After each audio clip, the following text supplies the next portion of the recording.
Continuamos este encuentro, estas lecturas, este diálogo, esta charla, esta complicidad con el querido poeta amigo Balam Rodrigo.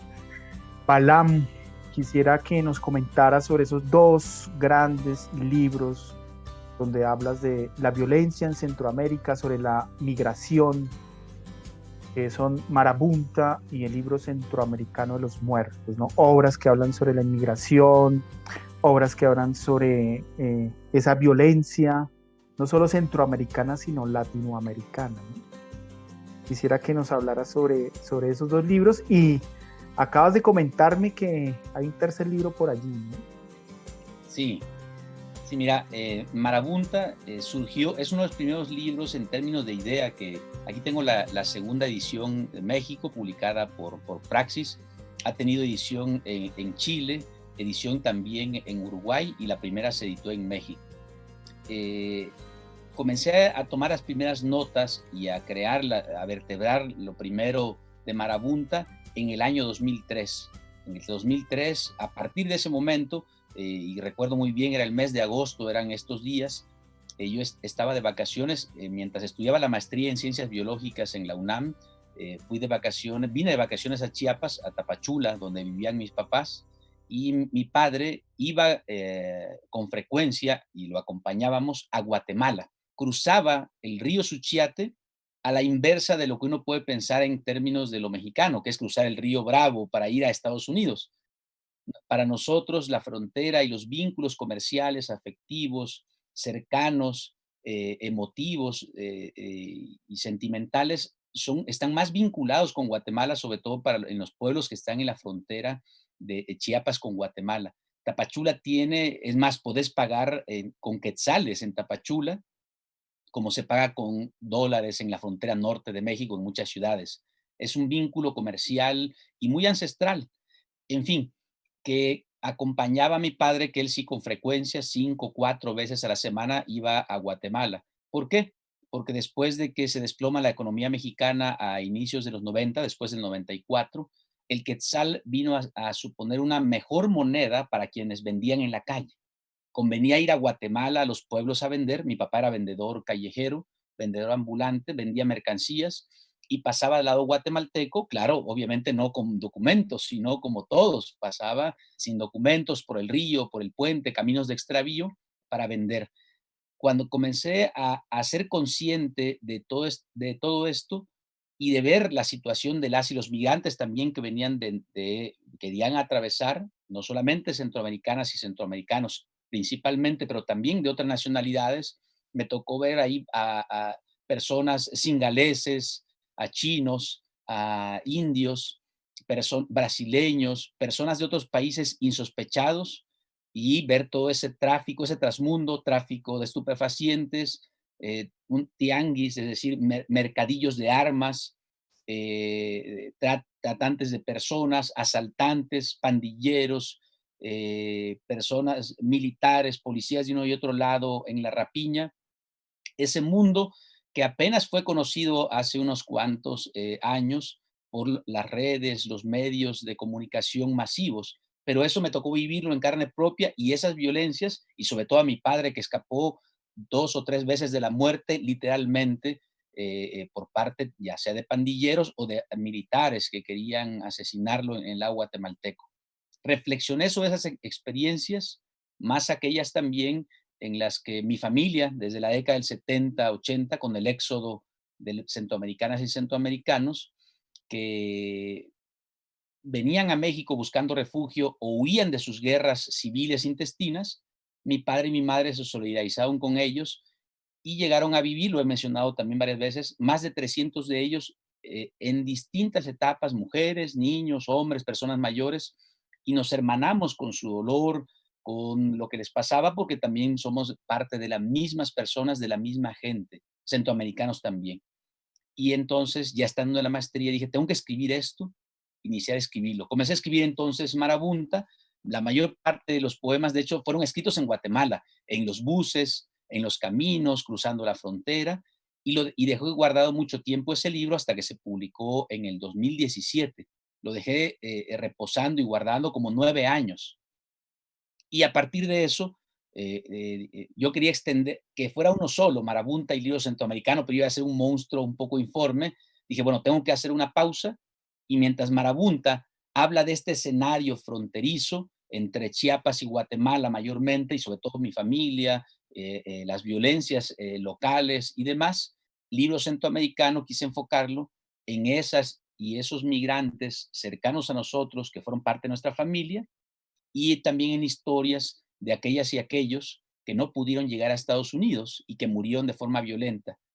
Y la idea mía era fue unir el río Suchiate o la frontera México-Guatemala y la frontera norte con un río o un camino de muertas y de muertos. Y en ese sentido el libro, si vos lo mirás, está organizado por países, ellas y ellos que no alcanzaron a cruzar y a pasar al sueño americano y que sufrieron el infierno y la pesadilla mexicana, las almas de ellos van regresando al Xibalbá, al inframundo centroamericano, mesoamericano, para tener algún descanso. De eso tratan estos libros y claro, de mucho más, pero fue muy complicado, muy complejo por lo personal, por lo duro de las historias, pero no había más que dar un testimonio, una poesía documental, pero sobre todo y principalmente testimonial y personal de esto. Y además los libros los escribí, cerré el libro centroamericano en el 2014, mucho antes de que viniera toda esta, la mediatización de las caravanas y la caravanización mediática de la migración de centroamericanas y centroamericanos y de otras nacionalidades, vaya. Aquí hay que hablar de la bestia, ¿no?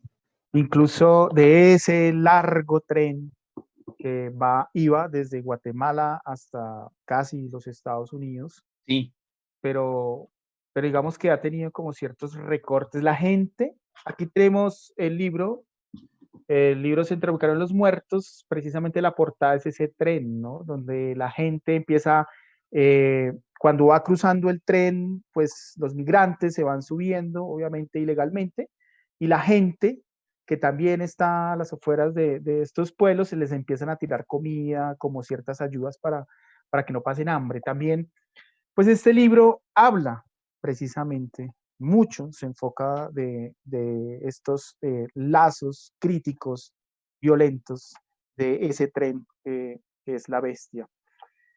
Y pues quisiera que nos leyeras, por favor, ese primer poema que aparece en el libro centroamericano de los muertos, que es El Sermón del Migrante. Es un libro que también tiene una estructura muy sólida, ¿no? Porque empiezas hablando de estos estas violencias, pero también involucras el álbum familiar centroamericano, que es tu propio escenario, ¿no? Tu propia vida, ¿no? Lo que acabas de comentar, lo que has vivido al respecto. Por favor, léenos este primer poema que a mí me parece maravilloso. Y ya empezamos a hablar un poco más sobre él. vale. Esto que es el umbral, ¿no? Del libro centroamericano que se llama Sermón del Migrante bajo una ceiba. Tiene un epígrafe de Francisco Morazán que dice: declaro que mi amor a Centroamérica muere conmigo. Y Dios también estaba en el exilio, migrando sin término. Viajaba montado en la bestia y no había sufrido crucifixión, sino mutilación de piernas, brazos. Mudo y cenizo todo él mientras caía en cruz desde lo alto de los cielos, arrojado por los malandros desde las negras nubes del tren, desde góndolas y vagones laberínticos, sin fin, y vi claro cómo sus costillas eran atravesadas por la lanza circular de los coyotes, por la culata de los policías, por la bayoneta de los militares, por la lengua en extorsión de los narcos, y era su sufrimiento tan grande como el de todos los migrantes juntos, es decir, el dolor de cualquiera. Antes, mientras estaba él en Centroamérica, esa pequeña Belén hundida en la esquina rota del mundo, nos decía en su sermón del domingo, mientras bautizaba a los desterrados, a los expatriados, a los sin tierra, a los pobres en las aguas del agonizante río Lempa. el que quiera seguirme a Estados Unidos, que deje a su familia y abandone las maras, la violencia, el hambre, la miseria, que olvide a los infames caciques y oligarcas de Centroamérica y sígame. Y aún mientras caía, antes aún de las mutilaciones, antes de que lo llevaran al forense hecho pedazos para ser enterrado en una fosa común, como a cualquier otro centroamericano, como a los cientos de migrantes que cada año mueren en México, mientras caía con los brazos y las piernas en forma de cruz, antes de llegar al suelo, a las vías, antes de cortar su carne, las cuadrigas de acero y los caballos de óxido de la bestia, antes de que su bendita sangre tiñera las varias coronas de espinas que ruedan sobre los rieles clavados con huesos a la espalda del imperio mexica, el Señor recordó en visiones a su discípulo Francisco Morazán y le dio un beso en la mejilla y tomó un puñado de tierra centroamericana y ungió con ella su corazón y su lengua. Y recordó que Morazán le preguntó una vez, mientras yacían bajo la sombra de una ceiba, aquella en la que había hecho el milagro de multiplicar el aguardiente y las tortillas: Maestro, ¿qué debemos hacer si nos detienen y nos deportan? A lo que él respondió: deben migrar 70 veces 7. Y si ellos les piden los dólares y los vuelven a deportar, denles todo: la capa, la mochila, la botella de agua, los zapatos, sacudan el polvo de sus pies y vuelvan a migrar nuevamente de Centroamérica y de México sin voltear a ver más nunca atrás. Qué poema tan vibrante, tan complejo, ¿no? ¿Cómo han recibido estos dos libros, Marabunto y el libro Centroamericano de los Muertos? Porque son temas difíciles, ¿no? Temas que a veces el gobierno opaca, lo cual ocurre aquí también en Colombia, ¿no? Las masacres aquí en Colombia continúan y los gobiernos colombianos pues han tratado siempre de minimizar este tipo de acontecimientos, ¿no? La muerte, los asesinatos de los líderes sindicales, de los líderes comunitarios. Y en este caso en México, el narcotráfico y todo este escenario de migración, sobre todo desde la bestia, ¿cómo ha tomado eh, México estos dos libros, ¿no? Repito, temas difíciles para tratar, ¿no? Mira, es algo complejo y en primer lugar sucede que como chiapaneco, y así lo puedo decir, pertenezco como escritor de Chiapas a una larga tradición de poesía testimonial que tiene casi 100 años y que está estrechamente emparentada más bien con esta tradición de la poesía testimonial centroamericana. Es inevitable. Las críticas a este tipo de poesía que se llamó social, política, hasta comunista, roja, comprometida, panfletaria, fueron muchas y múltiples durante décadas en México e incluso se le llegó a celebrar y cantar al narcotráfico en los 70. La primera canción o corrido, que no deja de ser un poema, es este de los Tigres del Norte, ¿no? Y que habla de este carro rojo, de Camelia la Tejana, ¿no? Y bonito, y es muy, muy conocido. Mientras eso sucedía ya en Chiapas, las vejaciones, la injusticia contra las minorías étnicas por parte pues, de los caciques locales y demás, ya no solo se cantaban, sino que se escribían en muy buena poesía, pero fue opacada por el Estado mexicano, por el sistema. Los poetas más famosos vilipendiaron e hicieron a un lado estos testimonios, esta poesía documental y demás durante mucho tiempo. ¿Qué sucede? Con el paso del tiempo y sobre todo desde inicios, mediados de la década pasada, del siglo XXI, los escenarios de la guerra del narcotráfico en todo México comenzaron a crecer y esta violencia generalizada, extrema y terrible, y tocó no solo a las puertas, se metió a las casas hasta de intelectuales, de poetas y los afectó. Y ahora sí, entonces vienen a hablar y a cantar y a decir, sí, ahora vamos a hablar contra esta violencia. Pero cuando los indígenas la escribieron, los poetas de Chiapas, de Guerrero, de Oaxaca y otros lugares de México, no valía, no tenía sentido. Ahora viene a revalorizarse, a adquirir un valor distinto porque ellas y ellos ahora sí se supone que están hablando de esto pero mi compromiso es con esta tradición y yo dije, tengo que hablar de estos temas.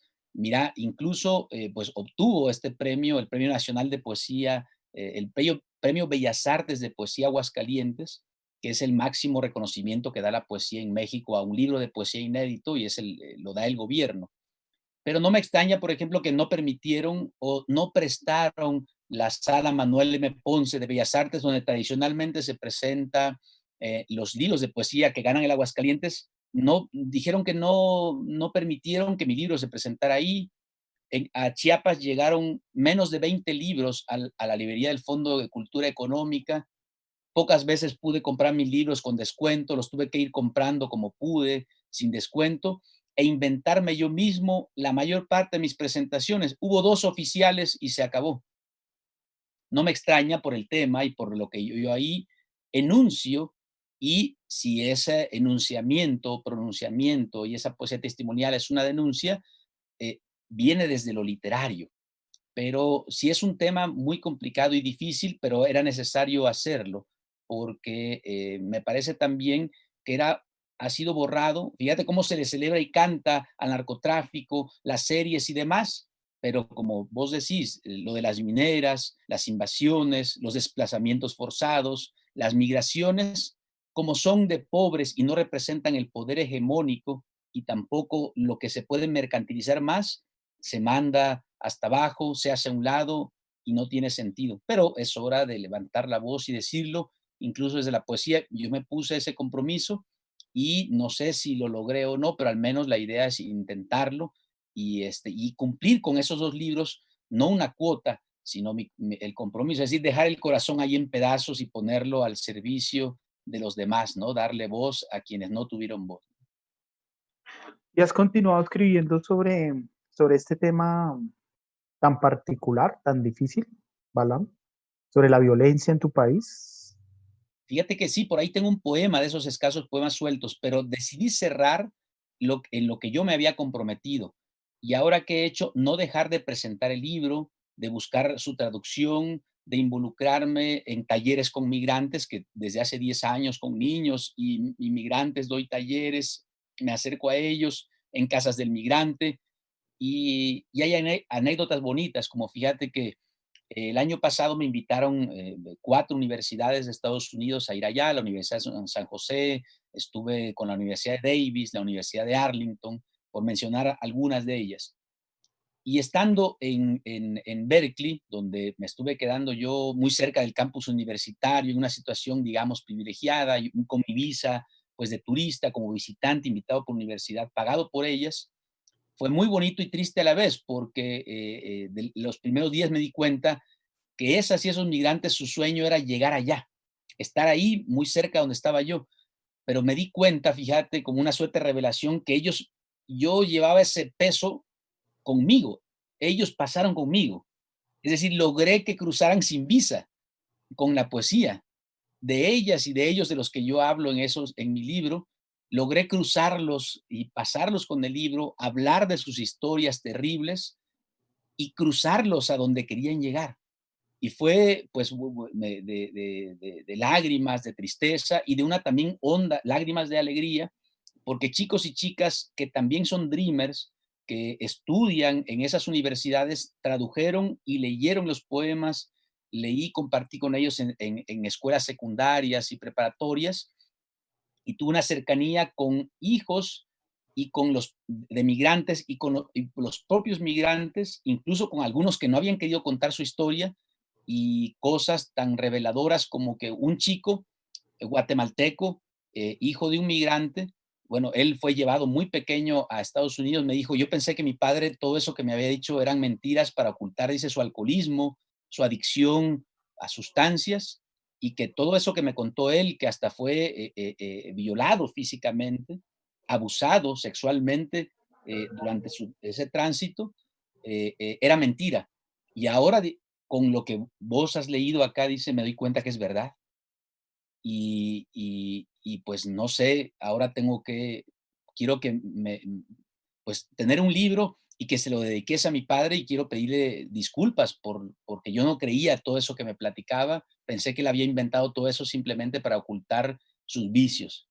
una historia de muchas, fíjate, una cosa muy bonita y reveladora. Entonces, me ha permitido, aunque ya no he seguido escribiendo más que la tercera parte de esta trilogía, que versa sobre las reflexiones profundas en términos de que los centroamericanos y la centroamericanidad son una de las identidades de lo mexicano y deben reconocerse como tal.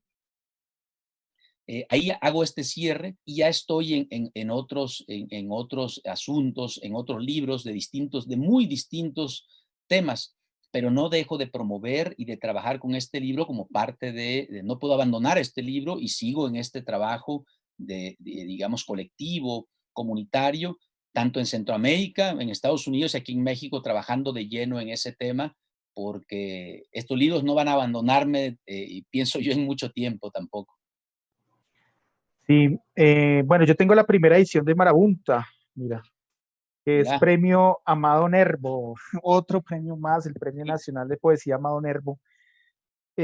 Por favor, querido Alan, ¿nos puedes leer dos poemas de este libro, que es el que comienza este camino tuyo de la poesía, de la violencia, de la poesía del desplazamiento, de la poesía de la inmigración, la poesía testimonial? y de este libro de Marabunta voy a leer el poema final del libro. Fíjate que sucede algo curioso. Es un poema que estaba en tiempo presente, que escribí en una de las últimas veces que fui con mi padre a Guatemala a vender a las calles de allá, y que yo quité del libro porque después de que falleció mi padre, pues yo hablaba de él en tiempo presente y lo quité. El libro no salió, recibía menciones, estuvo a punto de ganar más de un certamen, pero hasta que no le integré ese poema y le cambié incluso los tiempos verbales para decir un tiempo pasado y cerrar incluso ese duelo, de alguna manera dijo mi padre, a quien le gustaban estos, mi demás poesía, me dijo, mira, eso no lo entiendo a todo lo demás. Esto estaba inédito y leí algunos poemas de estos libros, de este libro sobre todo en un centro cultural independiente al que acudieron mis papás a escucharme. Me dijo, de todo eso que has escrito no entiendo nada, dice, pero de eso que hablas de la frontera, donde hablas como nosotros, de lo que hacemos, eso me gustó. Él no pudo ya ver ninguno de estos libros y hasta que no integré este poema a la primera de cambios, bueno, obtuvo ese premio y se publicó. Yo creo que dijo mi padre, hasta que no le pongas mi poema o mis poemas, tu libro no sale. Entonces leo dos fragmentos, uno que de Las orillas del mundo, uno dedicado a mi papá y otro a mi mamá. 3. Padre, tu corazón era de aire en la ira de la canción de insomnio que tocábamos en la rota cuerda de los pájaros, falsos instrumentos de viento. Aullaba el río su música de ahogados y la parvada de sus ruidos extendía grandes alas de sombra, cubriéndonos de la mirada de los prevaricadores, de aquellos agazapados en matorrales, prestos para teñir el lienzo de sus manos en el cinabrio de los viajantes. El mío era un débil tizón de odio. Latía con toda la fuerza de su miedo, mi corazón anémico era trapo arterial, cuyo tambor enmudecía al escuchar las aguas del río, aunque mi furia, como la de cualquier animal de trópico, estuviese quieta, escondida bajo llaves de sangre. Pero vos encendías hogueras de niebla con tu risa y nunca diste paso atrás. Levantabas el machete de tu entereza para cegar el miedo y sus fantasmas. Aún silba el filo de tu lengua tajando las patas flacas de la frontera, su rabo de orines metido en la garganta. Vos encendías la hoz de tu corazón al mirar directo a la hoguera de los ojos, a la tribu de los infames. Nunca bajaste la mirada para arrojar al suelo los signos de la duda, ni habitó en tu boca el insecto cruel de la desesperanza. Tu palabra guadaña de niebla, tu voz enjambre de fuego en el crepitar de la maleza, y tus manos, Padre, machetes de dos filos para cegar el hambre. Y aún en el aire de Guatemala y Soconusco permanece tu voz, Padre, partiendo en dos la frontera y las aguas muertas del río Suchiate. Y este fragmento que está dedicado a mi madre y que habla de este mundo fronterizo. 4. Mi madre surce las orillas del mundo con el agudo hueso de su corazón insomne. No ha dormido pensando en nosotros, en lo lejos que están sus manos de nuestros cabellos, en la distancia verde y sinuosa que separa Soconusco de Guatemala. medible solo en kilómetros de odio, sentada frente a su máquina de coser, arropada por el tupido bosque de alfileres y telas que la rodea, enhebra la larga cicatriz que atraviesa su vientre en un solo e irrompible cáñamo que pasa por el ojo solar de su aguja. Coserá las hojas, las aguas rotas del río Suchiate en una sola inmensa tela para bordar en ella estas imágenes y escuchar de cerca el zumbido de nuestra sangre. Coserá las dos orillas de la frontera como si fuesen los muñones de un animal herido. Coserá la sangre de dos patrias divididas por la ignorancia. Coserá nuestra lengua y nuestros párpados con el hilo amniótico de su amor para evitar que algún día nos reflejemos en el espejo de la barbarie. Quizá nunca tornemos porque no tenemos sitio ni cama ni hoguera donde volver. La patria entera ha muerto, tal vez todos estemos muertos y hablemos este idioma de niños para que duermas, envuelta en las aguas del silencio. Nosotros cruzamos la noche líquida del Suchiate, útero que nos ahoga en su hondura amniótica y sanguínea, pero soñamos con vos, madre, con la caricia de tus manos surciendo luz en nuestros párpados, cociendo sal en nuestra espalda. Duerme tranquila, madre.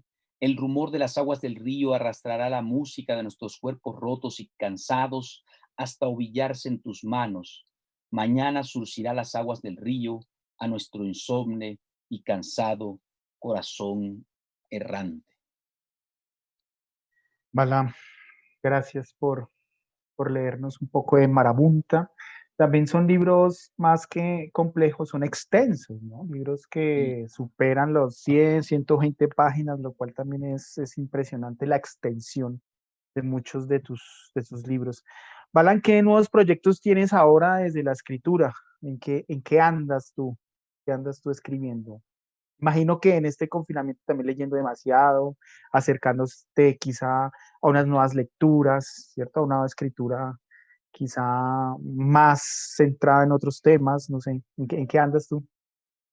Fíjate, por parte de proyectos que no son necesariamente escriturales, sino colectivos, por ahí me ha tocado pues colaborar con muchos escritoras y escritores, escribiendo prólogos o cuartas de forros de sus futuros libros, incluyendo de una latitud distante, por ejemplo, un nuevo libro de Rafael Courtoisí, de Uruguay. Escribí la cuarta de forros de un libro de él que es de poesía aforística, ¿no? Y de aquí de México preparé una pequeña antología. Hice el texto introductorio, un ensayo sobre la poesía de Óscar Oliva, un poeta testimonial poderoso y de que lo considero uno de mis maestros. Y Es de otro de los Chiapas él, ¿no? es Él es de chiapaneco Chiapas, también. sí. Vive, pues bueno, aquí muy cerca, es de Tuxtla Gutiérrez, donde vive ahora. Y otro proyecto que es el que me emociona mucho y el que estoy muy contento de lograr configurar en términos generales, es una antología multilingüe de poetas de Chiapas. 104, 105 poetas, todavía estoy cerrando números, integran la antología, poetas vivos, dos fallecieron por distintas circunstancias antes de la conformación y bueno, uno en estos días de la conformación de la antología que ya la había terminado, pero incluyen 16 lenguas de Chiapas, lenguas mayances, la mayoría de ellas, una lengua que es de otra familia lingüística, que es el ore o soque, y lo más emocionante es que 8 de esas lenguas se comparten con Guatemala. La mayor parte de las lenguas originarias, indígenas que se hablan en Chiapas son compartidas con Guatemala. Y entonces estoy poniendo otro grano más, otro ladrillo, que debe ser no puesto, yo creo, sino quitado ese alambre y que nos une en esa bisagra que representa Centroamérica. Y hay poetas que escriben en todas y cada una de esas lenguas. Y otra estación que revelo aquí y que comento es que no se ha incluido en las antologías de poesía en México. Esta va a ser publicada en coedición con el Fondo de Cultura Económica, el Coneculta Chiapas y por ahí quizá otra institución. Algo que yo llamo, no llamo, sino que aquí evidencio y reconozco es el español centroamericano o el español en el dialecto centroamericano que es el de Chiapas, con el voceo, como ustedes lo escuchan, que nosotros lo hablamos. Hay más voceantes acá que en Uruguay, porque somos más chiapanecos que uruguayos. Sí. Entonces, eso a mí me emociona mucho porque además de lo lingüístico y demás, habla de la enorme diversidad de la literatura y de la poesía de la larga tradición en Chiapas. Y ahí además aparecen estos poetas vivos, la mayor parte son jóvenes que están escribiendo en sus propias lenguas, creando su literatura y trabajando mucho. A mí me emociona porque es un proyecto de poetas vivos que se suman a la larga tradición que tenemos acá. Esos son algunos de los proyectos que trabajo a la par de mis proyectos escriturales, 2 libros de ensayo. Uno es el que termina la trilogía y en el que hablo de estos asideros, de esta continuidad de lo centroamericano a partir de Chiapas, que inicia o termina acá, dependiendo uno si va de sur a norte o de norte a sur en el continente.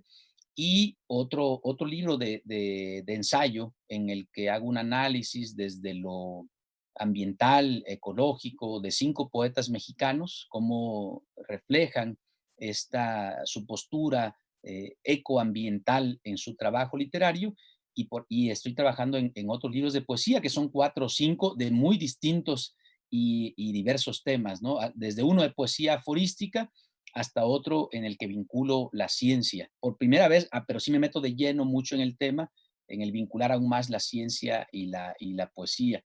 Pero estoy muy entretenido en varios proyectos y por ahí hay uno que no puedo decir mucho, que es parte de mi beca, de mi último año de beca, que es un proyecto de poemas a partir de películas. Entonces son entre 40 y 70 películas y a partir de esa relación del cine es un poema por cada una de estas películas, evocado o suscitado a partir de lo que ahí ve, un vínculo del cine con la poesía. Entonces, fíjate que estoy muy entretenido y con mucho trabajo, más del que yo quisiera o pudiera hacer. Pues se la pasas es trabajando desde la escritura, lo cual es maravilloso que, pues, tener el tiempo y sobre todo la pasión, ¿no? La pasión siempre es la que nos mueve a trabajar estos escenarios de escritura. Y una antología de poesía chapaneca, yo pues no conozco, ¿no? No conozco, digamos, este tipo de trabajos, lo cual me parece muy loable que lo hagas. Y 105 nombres aproximadamente es un número muy importante, ¿no? Y en Es decir, 16 que tiene lenguas. un trabajo impresionante el que es hacer, en otras lenguas también lo que comentas, ¿no? Sí, entonces es muy emocionante, sobre todo porque, fíjate, refleja el multilingüismo, la multiculturalidad, que más allá del ámbito burocrático, institucional de México como Estado-nación, obliga a repensar la forma en la que se ve y se escribe poesía desde nuestros territorios. Y ahora estoy metido en una entrevista que me hace una periodista y ella me pregunta acerca de. Dice, ¿quiénes son o quién considerás los protagonistas de la literatura o de la poesía mexicana contemporánea? Y fíjate, aquí también te doy la primicia a esa respuesta, les doy. Para mí son las y los poetas en lenguas originarias, que curiosamente, aunque son lenguas ancestrales, han estado silenciados por siglos, forzados por estos proyectos de Estado-nación homogeneizadores, a veces, no dudo que en Colombia y en Sudamérica, con una sola idea de Estado-nación muy occidental o hasta eurocéntrica, positivista, arrastramos todavía el siglo XIX, lo llevamos a cuestas en nuestra literatura, en nuestra poesía, pero de un solo modo. Y las últimas décadas han significado un cambio en toda Latinoamérica, no con los indigenismos ramplones, sino con una indigenidad y una etnicidad que es necesario reconocer y un afromestizaje, una afrodescendencia cuyas voces se habían opacado. Para mí, esos son los protagonistas contemporáneos. Los más ancestrales vienen a ser ahora lo que da una nueva voz a nuestro continente. Chiapas y México no es la excepción, y sobre todo aquí en Chiapas que tenemos una serie pájaros de 400 voces reales. Para mí eso es muy bonito y altamente significativo. Fíjate, tengo el caso de la lengua mochó, una lengua mayance prohibida a través y por vía de la fuerza, te encarcelaban, golpeaban, desnudaban literalmente si vestías las ropas de ese pueblo, si hablabas esa lengua, en la variante que se llama tuzanteco o motocintleco, y hay muy pocos hablantes de las dos variantes. Y por primera vez ahora tengo poemas en esa lengua y van a ser incorporados en una antología.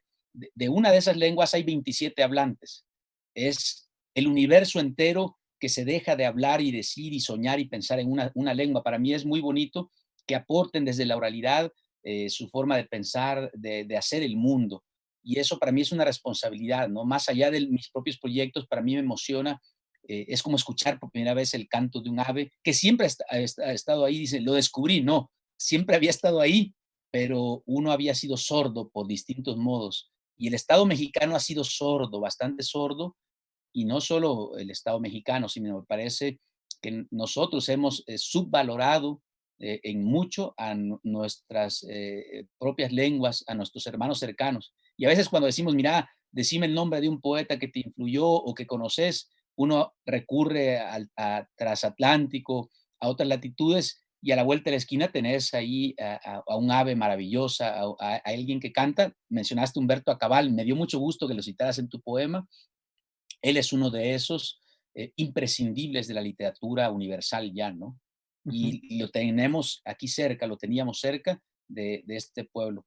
Para mí, esos son los nuevos protagonistas que están autorrepresentándose, autodenominándose, organizándose, y ahora se nos revelan como lo nuevo, pero sumamente antiguo y tradicional. Eso para mí es emocionante. Balam, ¿qué poetas mexicanos contemporáneos nos puedes recomendar? Ya hiciste como un pequeño camino, un pequeño avance, diciéndonos de que en Chiapas particularmente, pues hay poetas que son dignos, obviamente, de leer con esta antología y los acabas de comentar. Pero ¿qué poetas mexicanos contemporáneos puedes recomendarnos a nosotros, sobre todo esta latitud colombiana? Hay una relación muy cercana entre México y Colombia, evidentemente, pero Chiapas, que realmente es un ámbito más mesoamericano, Guatemala, ¿cierto? Es más como se rompen las fronteras, entonces allí simplemente podemos hablar de una región, no en particular, sino una región que simplemente se compagina completamente desde la comida, desde sus tradiciones orales, desde su manera de ser hacia el otro. Pero ¿qué poetas mexicanos nos puedes recomendar aquí en esta fría Bogotá, en esta Colombia? Eh, Voy a mencionar algunos para darle justicia y sentido a esto que comento, que son las lenguas originarias. No puedo mencionar a todos, hay 68 lenguas en México, pero algunos de sus protagonistas más jóvenes o recientes que vale la pena ver por la forma en la que están trabajando. Un- una de ellos de ellas es Nadia López, una poeta que escribe en lengua ñu sabi, que esta lengua llamada en español mixteco, pero es una poeta muy joven, nacida en la década del 90, con una fuerza poética impresionante, con una conciencia escritural, y algo que tienen muchas y muchos de estos jóvenes poetas es que también han pasado por la universidad, tienen formación, tienen conciencia, pero no dejan de estar vinculados a sus comunidades. Nadia López es una poeta nacida en Oaxaca, fue migrante de niña, trabajó en campos de cultivo en el norte de México, en sistemas que son esclavizantes, y ahora, bueno, es una promotora, defensora de su cultura, y escribe en esta lengua el mixteco o ñu sabi. Yo les recomiendo a ella. Otro poeta de esa región más o menos cercana, pero del estado de Guerrero, es Uber Matigua, un poeta que escribe en lengua mepa, y además, al igual que Nadia, han trascendido este indigenismo folclorista, ornamental, artesanal, podemos llamarle, al que fueron obligados o en el que a veces se circunscribe o solo se identifica. A veces se ve a los poetas en lenguas originarias como artefactos del folclore local, ¿no? Ellos son escritores no solo preparados, sino que tienen mucho que aportar. Uber Mativo es uno de ellos y trabaja en un lugar donde el narcotráfico tiene una presión en su comunidad brutal, y de eso habla su poesía.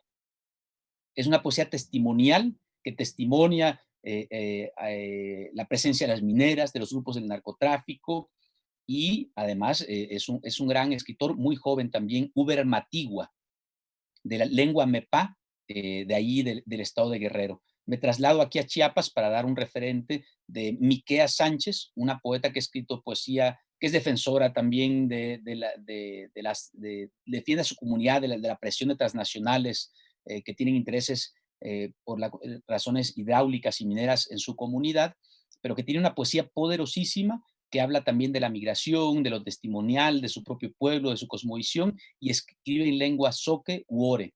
Ella se llama Miquea Sánchez, es una mujer trabajadora, extraordinaria, que tiene, digamos, una poesía altamente relevante y que se debería valorar. Menciono estos tres jóvenes que están haciendo un trabajo para mencionar tres lenguas. Y por otro lado, también actores recientes y relevantes de la poesía mexicana. Voy a mencionar otros tres jóvenes también, con los cuales con cuya poesía comulgo, soy cercano y que me parece que van a aportar mucho en el futuro. Una de ellas es Beatriz Pérez Pereda, poeta tabasqueña, nacida en la década del 80, una muy buena poeta que está en el sur de México. Luego me voy otra vez a Oaxaca. Iván de León, un escritor oaxaqueño, nacido en la década del 80, muy joven, como una referencia, ganó el premio López Velarde, Nacional de Poesía López Velarde el año pasado, uno de los demás reconocimientos, con un libro que va a ser fundamental y es fundamental, que me parece se llama Pan de la Noche, una reflexión altamente lírica y poética, con una poesía testimonial. Luego está también Armando Salgado, poeta michoacano, que ha escrito una muy buena cantidad de libros y es un referente en su comunidad.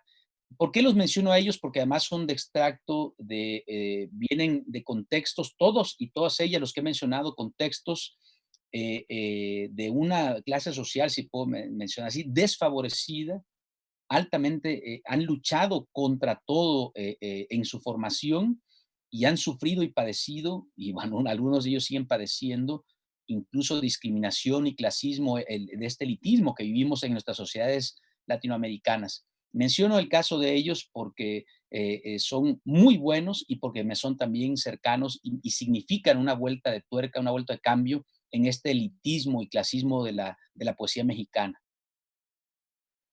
Balam, gracias por esas recomendaciones. Los vamos a buscar entonces estos nombres. Bueno, para terminar este diálogo, querido Balam, acerquémonos a Cantar del Ángel con Remo en la espalda, que es un libro lírico, amoroso. Quisiera que nos leyeras, por favor, dos poemas de este libro. No sé si es el último que se ha publicado, eh, pero para acercarnos a él con dos poemas para terminar también esta charla, conversatorio contigo entre amigos, querido Balam.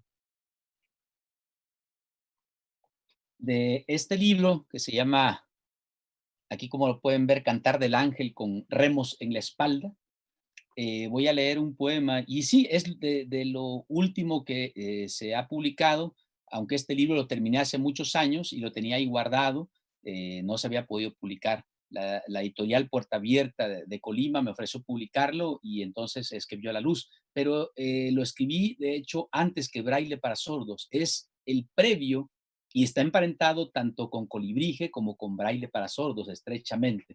Y es un libro lírico en el que hablo del mar. Tengo mucha poesía también sobre el mar como uno de los temas. Leo este poema, quizá proa, y con eso cerramos porque es un texto en prosa ligeramente extenso.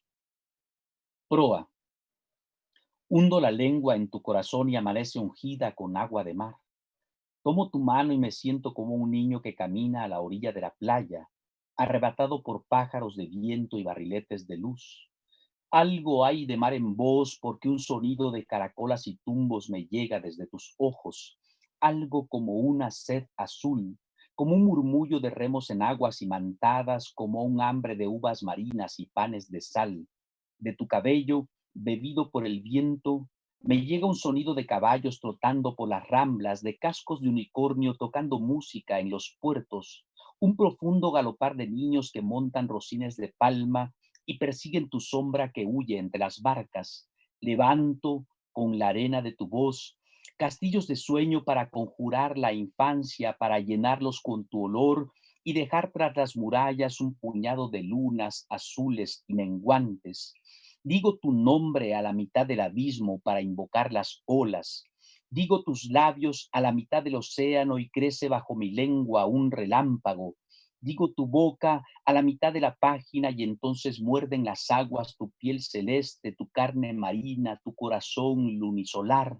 pero hay veces que amanezco tormenta y soy un hombre de sal que escribe la tristeza sobre un espejo roto. Y al caer el crepúsculo, en la media luna de los puertos, mientras caminas descalza bajo una lluvia que acuchilla las palmeras, tejo atarrayas para atrapar los cardúmenes de ángeles que nadan en tu espalda. Y sé también que hay un lecho marítimo donde alguien te espera para hacer el amor o el dolor, pero yo te nombro en esta hora para caminar desnudos a la orilla de nosotros y levantar altísimas fogatas en el sexo del agua. Ven, dame tu mano azul, dame tu dulce luz, vamos a hacer el mar.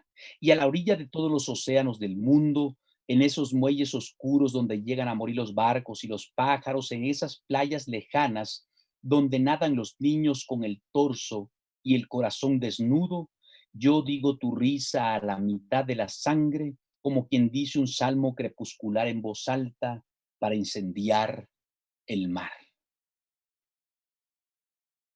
Me Balam, encanta. muchísimas gracias por ese cierre, por esa lectura de ese poema, Cantar del Ángel con remos en la espalda.